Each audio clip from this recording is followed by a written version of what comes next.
Vamos ver o advogado do Ramagem passando vergonha diante de Carmen Lúcia. Bora. Presidente informa TSE Doc X é de uma relevância imensurável para a defesa. Por quê? Porque, com base nesse documento, Sua Excelência, o doutor Procurador-Geral da República, baseia uma grave imputação dirigida a Alexandre Ramagem. Disse Sua Excelência que esse documento foi criado em 10 de julho de 2021. E a edição final, a modificação final desse documento teria sido em 27 de julho de 2021. Logo, esse documento seria uma evidência de que Alexandre Ramagem teria orientado o presidente da República naquela malsinada live de 29 de julho de 2021, live essa apontada na denúncia como início formal das atividades da organização criminosa. Não. Esse documento, mais um compilado das declarações, não estou fazendo juízo de valor sobre declarações de quem quer que seja, mas era um grande compilado das declarações até então expostas por Jair Messias Bolsonaro, especificamente sobre essa suposta vitória no primeiro turno das eleições de 2018. Ali, Alexandre Ramagem reitera que o presidente teria, sim, vencido as eleições de 2018. Ruim. Mas esse documento tem um claro contexto. Alexandre Ramagem me falando sobre essas suspeitas, essas maquinações sobre fraude em eleição de 2018, para apresentar a ideia de que abre aspas, o voto auditável, o controle da liberdade dos técnicos do TSE, que detém o domínio de código-fonte e chaves criptográficas das urnas. Voto auditável. Mais importante do que afirmar que esse documento, a última modificação foi em 27 de julho de 2021, fazendo esse link com a live, é dizer que em agosto de 2021 foi a votação, uma PEC, no Congresso Nacional, que sepultou essa questão do voto auditável. Legitimamente, o Congresso Nacional disse não ao voto auditável. Mas, até então, essa questão estava sendo discutida legitimamente no âmbito do Congresso Nacional. E havia várias postagens públicas de Alexandre Ramagem em defesa do voto auditável, ou voto impresso, à época. Presidente. Pois não, ministra Carmen. Vossa Excelência, me permite, eu queria apenas fazer uma, não propriamente uma indagação, enfim. Pois não. Que o nobre advogado fez muitas referências à inexistência, ou que teria havido uma campanha pela eleição auditável, pelo processo auditável, e que isto era algo que foi até objeto de uma proposta de emenda constitucional. Mas Vossa Senhoria sabe a distinção entre processo eleitoral auditável e voto impresso. Sim, Excelência. Porque repetiu como se fosse sinônimo, e não é, porque o processo eleitoral é amplamente auditável no Brasil, passamos por uma auditoria, e para que não fique para quem assiste a ideia de que não é auditável. Uma coisa é a eleição com processo auditável, outra coisa é o voto impresso. O que se fez foi, o tempo todo, dizer que precisava de voto impresso, que tem a ver com o segredo do voto, a lisura e rigidez do direito de cada cidadã e cidadão votar só de acordo com o que ele pensa e ninguém saber disso. Outra é a auditabilidade. A auditoria, desde 1996, quando foi criado o processo eletrônico, ela é auditável e passa por várias fases. Então, só para ficar claro, porque Vossa Senhoria usou com muita frequência, como se fosse a mesma coisa. Não é, e o que foi dito o tempo todo foi esta confusão para criar uma confusão na cabeça da brasileira e do brasileiro e colocar em xeque. Então, só para esclarecer. Eu posso, então, esclarecer a minha própria fala para que eu não passe... Por favor, sim. porque foi muito repetido, eu estou copiando, e por isso é que eu usei essa expressão voto auditável, voto impresso, porque nesses textos e nos pronunciamentos de Jair Bolsonaro, esses termos eram repetidos. E ilegítimos. Minha opinião, eu vou falar minha opinião pessoal. Não é opinião, a meu entendimento pessoal. O fato é que o processo eleitoral brasileiro é amplamente auditável. Ponto. Eu conheço profissionalmente agradeço a segurança das urnas e essa questão do voto impresso é só em relação à defesa ao que foi dito. Não é a defesa que defende essa ideia. Ótimo, que fique claro. O processo eleitoral brasileiro é auditável, íntegro, perfeitamente seguro, como se comprova amplamente. Voto impresso, desde a introdução do voto eletrônico no Brasil, não estamos tendo. É este o fato. E também, para retificar, em 2020, 2021, não era o ministro Fachin, presidente do Tribunal Superior Eleitoral, para não se imputar a ele a assinatura do acordo perfeitamente legítimo. Realmente. Muito obrigada. Bem, saliento que em relação ao réu Alexandre Rodrigues Ramagem, em virtude da resolução 18/2025 da Câmara dos Deputados, e conforme decisão dessa primeira turma, decisão unânime dessa primeira turma, foi determinado o prosseguimento da ação em relação às infrações penais de organização criminosa, tentativa de abolição violenta do Estado Democrático, golpe de Estado, em face da inaplicabilidade do parágrafo 3º do artigo 53 da Constituição Federal, em relação aos crimes praticados antes da diplomação do réu como deputado federal. E foi determinada a suspensão parcial da ação penal 2668, com a consequente suspensão da prescrição, em relação aos 2 crimes imputados ao réu Alexandre Ramagem, praticados após a diplomação como deputado. O dano qualificado pela violência e grave ameaça contra o patrimônio da União e a deteriorização de patrimônio tombado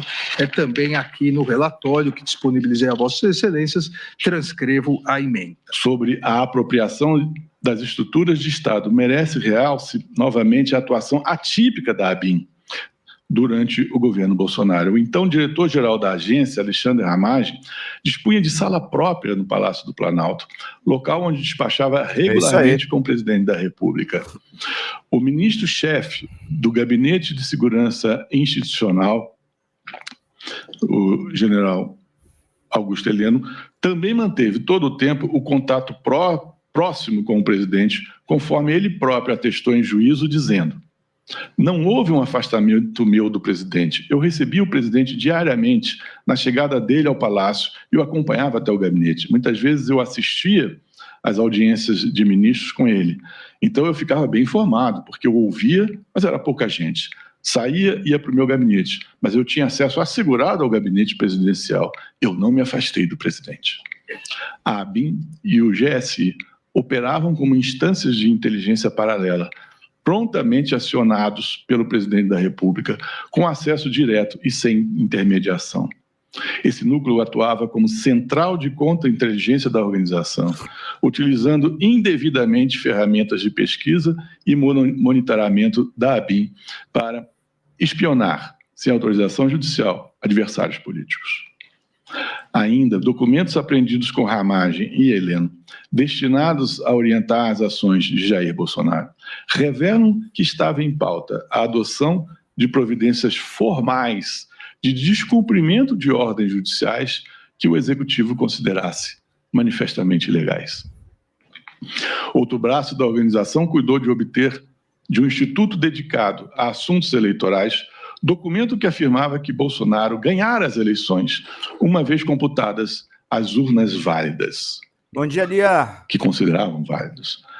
Afirmava-se que técnico altamente qualificado teria descoberto que apenas as urnas fabricadas em 2020 deveriam ser consideradas aptas para o funcionamento. Se fosse esse o caso, as eleições teriam sido vencidas por Jair Bolsonaro. Descobriu-se, porém, que o relatório técnico fora deturpado nos seus termos, que o seu autor não admitira em nenhum tempo que parte das urnas seria imprópria, tendo ao contrário sustentado não haver nenhuma evidência válida que corroborasse semelhante tese. Ainda assim, o relatório subsidiou provocação ao TSE que descartou de logo a sua utilidade.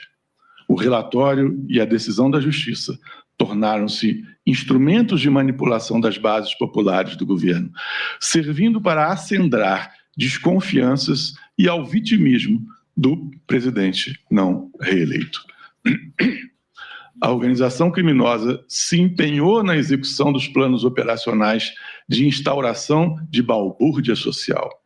É o que se verificou da reunião realizada em 12 de novembro de 2022, na residência funcional do general Braga Neto, com a presença de Rafael Martins de Oliveira, Hélio Ferreira Lima e Mauro Cid.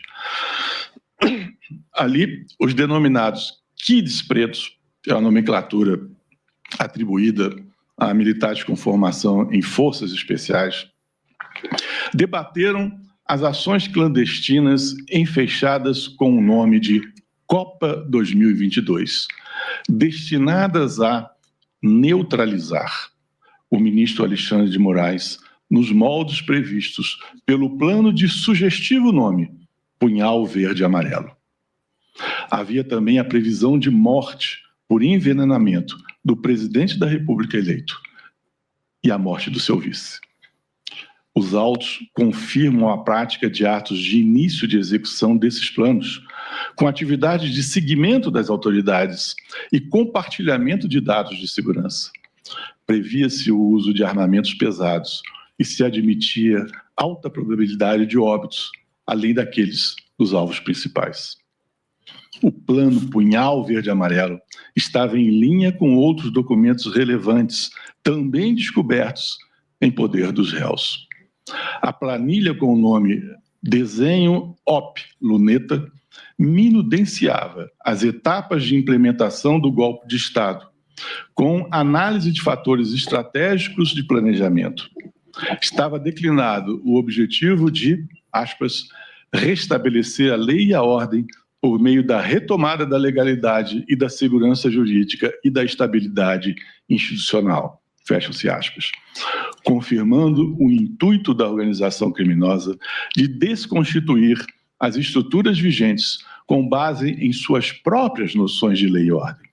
Havia previsão de não admitir governo ligado a ideologias de esquerda. Fala pessoal da Folha Democrata, aqui é Pedro Zambarda, editor do canal, falar um pouquinho a respeito da necessidade de vocês financiarem a Folha Democrata. Gente, a Folha Democrata é financiada através de um Pix chamado Folha Democrata, é o endereço do Pix, né? folhademocrata@gmail.com. Nós precisamos do nosso jornalismo financiado por vocês que são do nosso público, porque nós passamos vários perrengues aqui com o YouTube, vocês sabem muito bem. E mesmo assim, graças a essa comunidade muito unida, a gente conseguiu fazer lives históricas, acompanhar praticamente ao vivo a campanha do Guilherme Boulos, trazer informações exclusivas a respeito de Gustavo Gayer, de Olavo de Carvalho, de todos os bolsonaristas, combater as fake news e tudo o que a gente acompanha. Por R$80 no nosso Pix você ganha um curso de roteiro para série, o que é muito importante se você é artista, roteirista, se você lida com essas